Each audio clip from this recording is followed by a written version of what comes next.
এই যে প্রেরণা আসে, এই প্রেরণাটা সৃষ্টি করা এটাও প্রতিযোগিতার একটা বড় অংশ।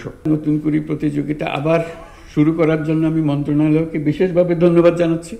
যারা বিজয়ী হয়েছে বিভিন্ন স্তরে এবং সর্বোচ্চ স্তরে তাদেরকে তো আমরা অভিনন্দন জানালামই। যারা প্রতিযোগিতায় অংশগ্রহণ করেছে তাদেরকে আমরা অভিনন্দন জানাই। এটাও মস্ত বড় জিনিস। আমরা প্রতিযোগিতায় অংশগ্রহণ করেছি, 2 স্তর পার হয়েছি, 3 স্তর পার হয়েছি, আর উপরে উঠতে পারি নাই, বা প্রথম স্তরেই আমি হারিয়ে গেছি। তারা কিন্তু প্রতিযোগিতায় অংশগ্রহণ করেছে।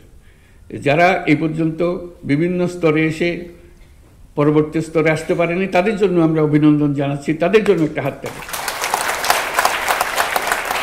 কারণ তারা এবার হয়তো পারে নাই, কিন্তু তাদের মনে একটা ক্ষোভ এসছে, এই সামান্যর জন্য আমি কেন পারলাম না, ও কেন পারল। এটাই মানুষকে পরিবর্তন করে। এই যে মনের ভিতরে একটা ক্ষোভ আসলো যে আমি তার চাইতে কম নাকি, আমি তো এটা তোর চাইতে ভালো, ওটা তোর চাইতে ভালো, এইখানে আমি পেছনে পড়লাম কেন। এই যে প্রেরণা আসে, এই প্রেরণাটা সৃষ্টি করা এটাও প্রতিযোগিতার একটা বড় অংশ।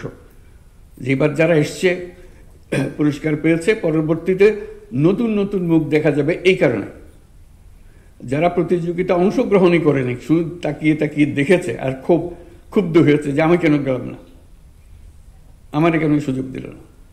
সামনে দেখি আমারই ডিঙ্গে কেউ উপরে ওঠে, নিজে নিজে সে চ্যালেঞ্জ গ্রহণ করছে এখন। কাজে এটাই হলো এই প্রতিযোগিতার মূল মর্ম কথা, যে আত্ম আবিষ্কার করা, নিজেকে আবিষ্কার করা। এর মাধ্যমে আমরা শিশুদের আবিষ্কার করার সুযোগ দিচ্ছি। তা না হলে সে যেমনি আছে এমনি থেকে যেত। তার যে আরেকটা স্তর আছে ভেতরে লুকিয়ে আছে, সেটা কোনোদিন প্রস্ফুটিত হতো না। এটার মাধ্যমে সে প্রস্ফুটিত হয় এবং নিজেকে জানতে শেখে যে আমি তো এর চাইতে বড়, যেটুকু আমি এ পর্যন্ত জেনে এসেছিলাম তার চাইতে আমি তো আসলে বড়, ওদের চাইতে বড়, আমি সেরা, আমি অনেক কিছু করতে পারি যারা অন্যরা সেটা পারে না, আমার মধ্যে এটা আছে। তার মধ্যে উৎসাহ জাগে যে কীভাবে আমি সামনে এগিয়ে যাব।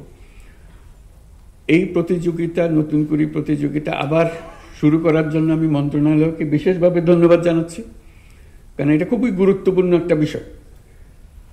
আমরা সরকারের পক্ষ থেকে সর্বরকম সাহায্য প্রতিযোগিতার জন্য দেওয়া সচেষ্ট থাকবো, কারণ এটাই হলো ভবিষ্যৎ। আমাদের দেশের মানুষ কিভাবে গড়ে উঠবে, কোন স্তর পর্যন্ত পৌঁছাবে, তার স্তর পার হয়ে আরও কত স্তরে যেতে পারবে, সেটা তার মানুষে ঢুকিয়ে দেওয়া, এটাই হলো তার মর্ম। কাজে এই যে প্রতিযোগিতাটা এবারের প্রথমবারের মতো করেছে, তার মধ্যে নিশ্চয়ই ভুল ত্রুটি হয়েছে, হবার কথা, এটাতে লজ্জা পাবারও কিছু নেই, অসন্তুষ্ট হওয়ারও কিছু নেই। এটা প্রস্তুতি নেবে সামনে আরও কত ভালো করা যায়, যাতে করে আরও সুন্দরভাবে আরও যারা প্রতিভাবান লুকিয়ে আছে, যাদেরকে আমরা ছুঁইতে পারিনি, পৌঁছতে পারিনি, তাদেরকে কীভাবে পৌঁছা যায়, তো সেটা করুক। আমার কাছে এটা দেখে দেখে একটা জিনিস মনে হলো যে এখন এটা আমরা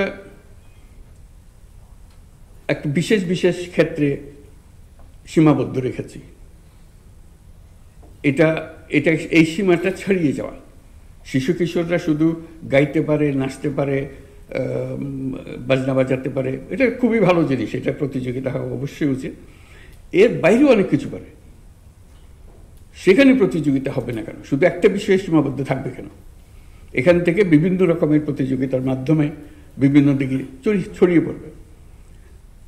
এক সময় এখনো হয় বোধহয় রচনা প্রতিযোগিতা হয়, এটাও একটা জিনিস হতে পারে। আমি কেমন বাংলাদেশ দেখতে চাই, এটা রচনা প্রতিযোগিতা, বা অন্য কোনো বিষয়, যে কোনো বিষয় হতে পারে, উদ্ভট বিষয় হতে পারে, হবে। প্রযুক্তির প্রতিযোগিতা, এই বয়সে কে কি প্রযুক্তি প্রয়োগ করছে এবং সেটা সে নতুন একটা চমক দিচ্ছে, তার সেই প্রযুক্তিকে বুঝতে পারছে এবং সেটাকে প্রয়োগ করছে, তার জন্য প্রতিযোগিতা। কী কী জিনিস এই প্রযুক্তি, তখন স্কুলে বিভিন্ন জায়গায় শুরু হবে প্রযুক্তির প্রতিযোগিতা, কে কে আসবে। আমরা সব দিক থেকে আনতে চাই, শুধু একদিকে সীমাবদ্ধ না রেখে। এটা খুব গুরুত্বপূর্ণ বিষয়, যেটা আমরা এখন করছি। আরও গুরুত্বপূর্ণ বিষয় আছে, সেদিকে ছড়িয়ে যাওয়া। আমরা এর মধ্যে খেলাধুলাকে আনবো না কেন? এই বয়সের ছেলেমেয়েরা খেলাধুলা, তাদের একটা সিরিজ চলুক, এই খেলাধুলা থেকে সেরা হচ্ছে, কে কী করছে,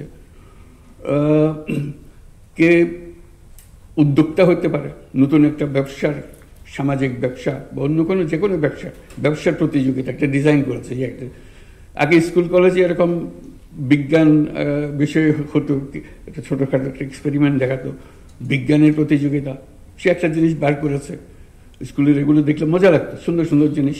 সে অনেক মন তাতে মেধা খাটিয়েছে জিনিসটা তৈরি করার জন্য, অনেকের সঙ্গে পরামর্শ করেছে, এবং এটা ক্রমে ক্রমে উপর দিকে যাওয়া দেখা যাচ্ছে যে এইটি তার মধ্যে সে মজে গেছে, এই একটা বিষয় সে পেয়ে গেছে, এটাতেই সে তার জীবন এবং তার পরবর্তী ক্ষেত্র নির্বাচন সে করে ফেলেছে, এটার মাধ্যমে যেটা করে যায়।